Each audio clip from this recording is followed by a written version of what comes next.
السلام علیکم ورحمۃ اللہ وبرکاتہ۔ الحمدللہ رب العالمین، الصلاۃ والسلام علی سید الانبیاء والمرسلین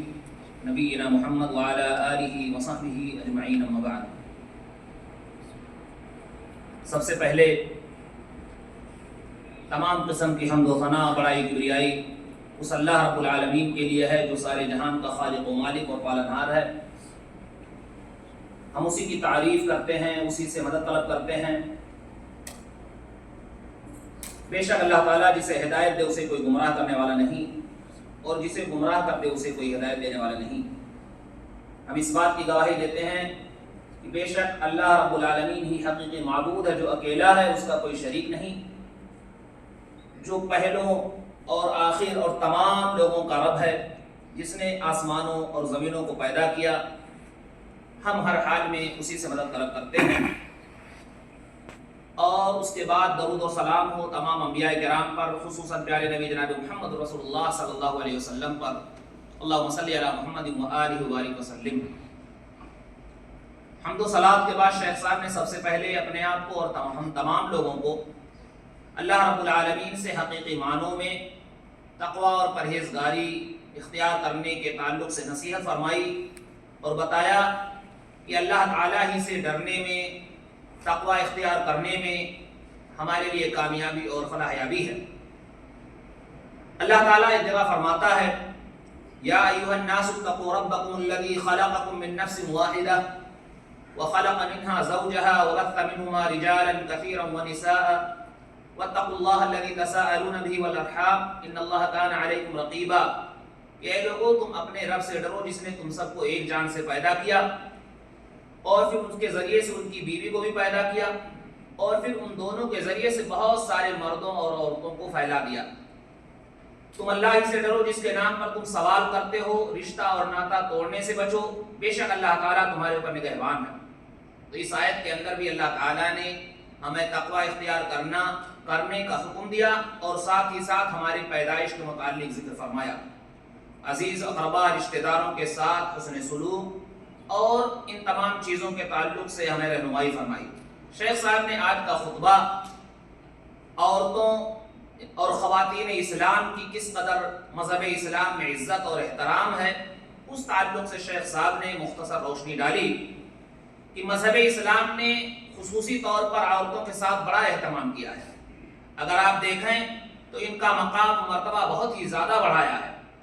اگر ہم عورتوں میں سے سب سے پہلے ماں کو دیکھیں تو اللہ تعالیٰ نے ماں کا بہت بڑا درجہ بلند فرمایا ہے۔ ایک مشہور حدیث ہے کہ اللہ کے رسول صلی اللہ علیہ وسلم کے پاس ایک شخص آیا، کہنے لگا کہ اللہ کے رسول، سب سے زیادہ بہترین طریقے سے ہم کس سے ملیں، کس سے بات کریں، کس کا مقام و مرتبہ ہے؟ تو اللہ کے رسول صلی اللہ علیہ وسلم نے فرمایا تیری ماں۔ پھر ان صحابی نے پوچھا، پھر اللہ کے رسول صلی اللہ علیہ وسلم نے فرمایا کہ اپنی ماں کے ساتھ احسان و سلوک بہتر انداز سے ملو، ان کا احترام کرو۔ پھر تیسری مرتبہ بھی نبی کریم صلی اللہ علیہ وسلم نے ماں کا حکم دیا کہ اپنے ماں کے ساتھ بہترین اچھے اخلاق سے ملو، ان کا احترام کرو، ان کی تکریم کرو۔ اور چوتھے مرتبہ اللہ کے رسول صلی اللہ علیہ وسلم نے فرمایا کہ پھر اپنے باپ کے ساتھ۔ اس حدیث کو امام بخاری رحمۃ اللہ علیہ نے اور امام مسلم رحمۃ اللہ علیہ نے اپنی صحیح کے اندر ذکر کیا ہے۔ تو ماں کا درجہ اس حیثیت سے بڑھایا کہ ان کا 3 مرتبہ ان کے ساتھ محبت، اخلاق، ہمدردی اور اسی طرح سے احترام کے ساتھ ملنے کا حکم دیا۔ اور بہنوں کے بھی درجات کو بلند کیا۔ اللہ کے رسول صلی اللہ علیہ وسلم نے فرمایا، لیس احد من امتی یعول 3 بنات او 3 اخوات فیحسن الیہن الا کن له سترا من النار۔ کہ میری امت میں سے کوئی ایسا شخص جو اپنی 3 بہنوں کی پرورش کرے یا ایک ہی 3 بیٹیوں کی پرورش کرے تو اللہ تعالیٰ اسے جہنم سے آڑ بنا دے گا، یعنی انہیں جنت میں داخل کرے گا اور جہنم سے محفوظ فرما دے گا۔ تو اس طرح سے اللہ تعالیٰ نے مردوں کے تعلق سے یہ بہت بڑی فضیلت دی کہ اگر وہ اپنی بہنوں کی یا اسی طرح سے اپنی بیٹیوں کی پرورش کرتے ہیں تو اللہ تعالیٰ ان کا درجہ بہت بلند کرے گا۔ ایک دوسری حدیث میں اللہ کے رسول صلی اللہ علیہ وسلم نے فرمایا، جو امام مسلم رحمۃ اللہ علیہ نے جسے ذکر کیا ہے، اور دوسری حدیثوں میں بھی یہ ذکر ہے کہ من عال جاریتین حتی تبلغ جاء یوم القیامۃ انا وهو وضم اصابعه، نبی صلی اللہ علیہ وسلم نے فرمایا جس نے 2 ہی بیٹیوں کی پرورش کی تو وہ میرے ساتھ قیامت میں اس طرح ہوگا، یعنی 2 نوکریوں کو اللہ کے رسول صلی اللہ علیہ وسلم نے ملایا، یعنی اس کا درجہ بہت بلند ہوگا۔ تو اس لیے ہمیں چاہیے کہ عورتوں کی تعظیم، ان کا احترام، خواتین کا مقام و مرتبہ جانیں، اور جو شرعی جس کے حقوق ہیں ان کے حقوق کی پاسداری کریں، ان کے حقوق کو دیں۔ شیخ صاحب نے یہاں ایک بہت اہم بات نصیحت کی کہ مذہب اسلام نے اسی طرح سے عورتوں کا احترام کرتے ہوئے انہیں میراث کا بھی حصہ قرار دیا، میراث میں بھی ان کا حق دلایا۔ اس سے پہلے جب لوگ ظلم و زیادتی کرتے تھے، عورتوں کو کسی طرح سے حقوق نہیں دیے جاتے تھے، وراثت میں ان کا کچھ حق نہیں دیا جاتا تھا، لیکن مذہب اسلام نے انہیں وراثت میں حق قرار دیا اور ان کے لیے اللہ تعالیٰ نے حصہ متعین فرمایا۔ تو چاہے وہ مرد ہوں، چاہے وہ عورتیں ہوں، ان تمام لوگوں کے تعلق سے اللہ تعالیٰ نے قرآن میں فرمایا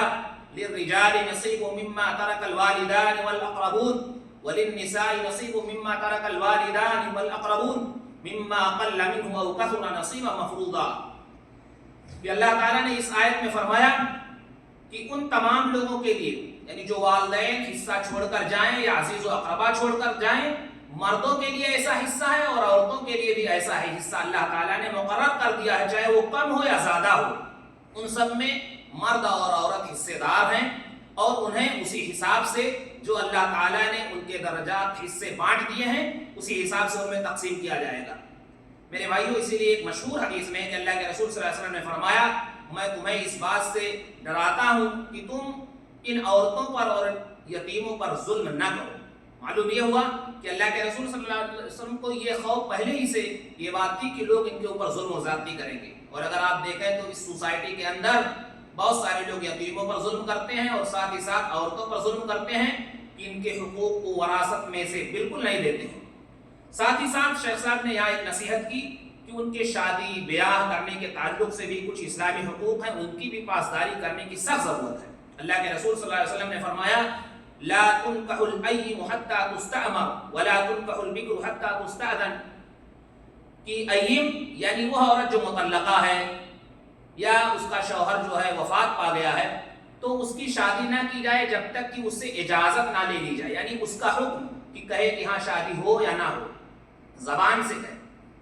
اور اگر کنواری ہے یعنی جس کی شادی ہوئی ہی نہیں ہے تو اس کے لیے اللہ کے رسول صلی اللہ علیہ وسلم نے فرمایا کہ اس سے بھی اجازت لی جائے۔ اللہ کے رسول صلی اللہ علیہ وسلم سے پوچھا گیا یا رسول اللہ وکیف اذنها، یعنی وہ عورت جو کنواری ہے، وہ لڑکی جو کنواری ہے، اس کی اجازت کیسی ہوگی؟ تو آپ صلی اللہ علیہ وسلم نے فرمایا ان تسکت، کہ وہ خاموش رہے، یعنی جب اس سے پوچھا جائے تو وہ خاموش رہے تو اس کی اجازت جو ہے سمجھی جائے گی۔ تو ان دونوں کے تعلق سے اجازت لینا شرط ہے، ایسا نہیں کہ بغیر ان کی اجازت کے چاہے جہاں جو مرضی ہو ان کی شادی کر دی جائے، اور یہ اس طرح کی ظلم و زیادتی مذہب اسلام نے ختم کر دیا ہے۔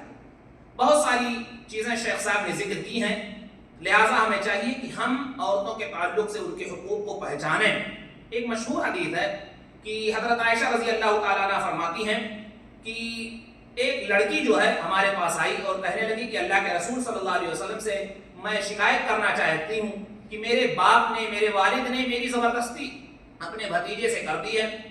تو اللہ کے رسول صلی اللہ علیہ وسلم جب آئے تو انہوں نے یہ خبر دیا، تو اللہ کے رسول صلی اللہ علیہ وسلم نے ان کے والد کو بھی بلایا کہ تم نے اس بچی کی اجازت کے بغیر کیوں شادی کر دی؟ بہرحال معاملہ یہاں آیا تو اس لڑکی نے پھر اپنے باپ کی جو شادی ہوئی تھی اس پر رضامندی بعد میں ظاہر کی اور کہنے لگی میں تو صرف اس لیے بھی آئی ہوں تاکہ یہ پتہ چل جائے کہ کسی باپ کو بغیر لڑکی کی اجازت کے کہیں شادی نہیں کرنا چاہیے۔ تو میں یہ چاہا کہ تاکہ یہ تمام لوگوں کو یہ بات پہنچ جائے، اور حقیقت میں بہت سارے لوگ ایسا کرتے ہیں کہ اپنے بچیوں کی شادی بغیر بچی کی اجازت کے کر دیتے ہیں۔ تو چاہے لڑکا ہو یا لڑکی ہو، ان دونوں کی اجازت لینا اور ان کی رضامندی سے شادی کرنے کی ضرورت ہے تاکہ ان میں محبت اور اسی طرح سے احترام، ایک دوسرے کا مقام و مرتبہ سمجھیں اور مل جل کر کے زندگی گزاریں، قرآن و سنت پر اپنی زندگی گزاریں۔ اسی طرح سے شیخ صاحب نے ہمیں نصیحت کی کہ ہماری زندگی جو ہے اطاعت پر، اللہ اور اس کے رسول صلی اللہ علیہ وسلم کے کہے ہوئے اقوال و افعال پر ہونا چاہیے، اور یہ بات جان لو کہ اللہ تعالیٰ سے ہمیں ملنا ہے، جیسا کہ اللہ فرماتا ہے وَاتَّقُوا اللَّهَ وَاعْلَمُوا أَنَّكُمْ مُلَاقُوهُ، کہ اللہ سے ڈرو اور یہ بات جان لو کہ ہم سب کو اس سے ملنا ہے۔ تو اللہ کا خوف، تقوی، پرہیزگاری، یہ تمام کی تمام چیزیں ہمارے لیے ضروری ہونی چاہیے۔ شیخ صاحب نے آخر میں قیمتی نصیحتیں یہ بھی کی کہ جہاں عورتوں کا احترام ہے، خواتین کی عزت ہے مذہب اسلام میں، یہاں یہ بھی چاہیے کہ وہ لوگ پردے کا اہتمام کریں، بے پردگی نہ کریں، اور اس طرح سے جلباب، نقاب وغیرہ، برقع وغیرہ پہن کر جائیں، کیونکہ اللہ تعالیٰ نے قرآن میں خود نبی کریم صلی اللہ علیہ وسلم کو مخاطب کرتے ہوئے فرمایا یا ایھا النبی قل لازواجک وبناتک ونساء المؤمنین یدنین علیہن من جلابیبہن ذلک ادنی ان یعرفن فلا یؤذین وکان اللہ غفورا رحیما، کہ اے نبی آپ کہہ دو اپنی بیویوں سے اور اپنی بیٹیوں سے اور تمام مومنہ عورتوں سے کہ وہ لوگ اپنے سینوں پر اوڑھنیوں کو ڈال لیں تاکہ وہ پہچانی نہ جائیں، اور اس معنی میں انہیں تکلیف، تاکہ وہ پہچان لی جائیں اور انہیں تکلیف نہ دی جائے، تاکہ یعنی پتہ چل جائے کہ شریف عورتیں ہیں، پردہ والی ہیں، کسی طرح سے انہیں کوئی تکلیف نہ دے۔ تو اس لیے مذہب اسلام نے یہ حکم دیا ہے۔ تو پردہ کرنے کا حکم اور اسی طرح سے شرافت کے ساتھ رہنے کا حکم اللہ تعالیٰ نے قرآن میں دیا ہے، لہٰذا ان تمام عورتوں کو چاہیے کہ اپنائیں اور بے وجہ بلا ضرورت گھروں سے باہر نہ نکلیں، اس لیے کہ اللہ تعالیٰ نے ایک دوسری جگہ فرمایا وَقَرْنَ فِي بُيُوتِكُنَّ وَلَا تَبَرَّجْنَ تَبَرُّجَ الْجَاهِلِيَّةِ الْأُولَىٰ، کہ اپنے گھروں میں ٹھہری رہیں اور بلا وجہ جاہلیت کی طرح سے جو پہلے مذہب اسلام سے پہلے بے وجہ نکلتی تھی اس طرح سے نہ نکلیں۔ تو خلاصہ یہ ہے کہ ہمیں چاہیے کہ وہ عورتیں اپنے عزت و احترام کا خیال کرتے ہوئے اگر نکلتی ہیں تو پردے سے نکلیں، گھروں میں زیادہ رہیں تاکہ اپنے بچوں کی صحیح سے پرورش ہو، شوہر کی صحیح سے خدمت ہو اور خود وہ صحیح سے عزت و احترام میں رہیں۔ شیخ صاحب نے یہاں بہت ساری نصیحت کرتے ہوئے ایک بات کا ذکر کیا کہ بہت سارے لوگ یہ سمجھتے ہیں کہ عورتیں اگر گھر میں ہیں تو قید ہیں، اور ان ظالموں نے اس طرح سے ماحول بنا کر عورتوں کو کھلا چھوڑا اور پھر اس طرح سے اپنی زندگی جس طرح سے موج مستی کی زندگی گزارتے ہیں، پھر ان عورتوں پر ظلم کرتے ہیں، جبکہ مذہب اسلام نے عورت کا مقام و مرتبہ بہت زیادہ بلند و بالا کیا ہے۔ لہٰذا ان عورتوں کو بھی اپنے حقوق کی پاسداری کرتے ہوئے آپ دیکھیں کہ اس سے پہلے کسی بھی مذہب نے عورتوں کے حقوق کا خیال نہیں کیا، لیکن مذہب اسلام نے ان کے تمام حقوق کا خیال کیا، پاسداری کی، لہٰذا انہیں بھی اپنے